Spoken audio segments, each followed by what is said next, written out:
ngayon po guys, ang isishare ko po sa inyo na iluluto natin ngayon ay mag-isa tayo ng ampalaya. Tara guys, samahan niyo ako sa pagluluto ng ating ampalaya para mayroon tayong ulam ng pananghalian. Ito guys ang ating mga ingredients po. Una, mayroon po tayong hiniwa ng ampalaya. Dalawa lang po yan. At mayroon tayong kunting manok. At mayroon tayong dalawang itlog. At siyempre mayroon tayong hiniwang sibuyas, bawang, kamatis, at mayroon tayong asin at paminta. At siyempre, hindi mawawala ang ating cooking oil at lagyan natin soy sauce. Ang ating mga ingredients guys. Tara na guys, at umpisa natin magluto ng ating ginisang ampalaya. Ito na guys, nakasalang ng ating kaserola. Kaya na guys, umpisa na natin magluto ng ating ampalaya. Ayun guys, lagyan natin ng cooking oil. Yan, yung ata. Ayan, lagyan natin cooking oil. Ayan guys. At lagyan natin ang ating bawang muna para lakasan natin ang ating apoy.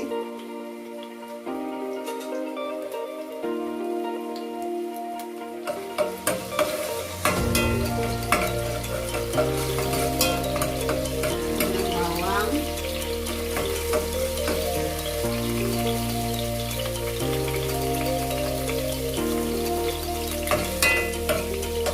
Okay, bango-bango.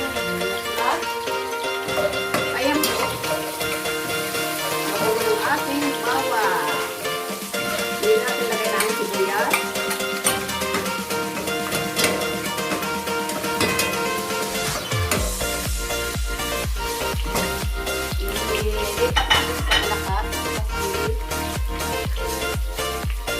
Mahina. Sa maliit po o sinalang. Lagay natin sa lakas.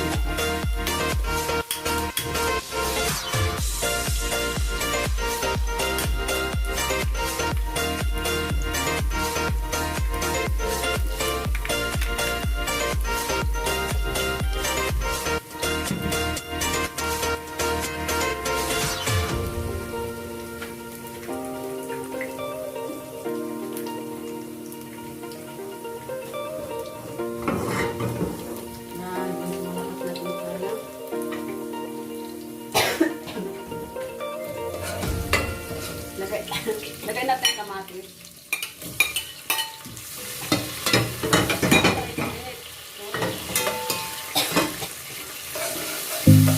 Ayan, okay na ang ating kamatis. Lagay na natin ang ating sahog na manok.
yummy yan.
Two old friends meet again, wearing older faces, talk about the places they've been.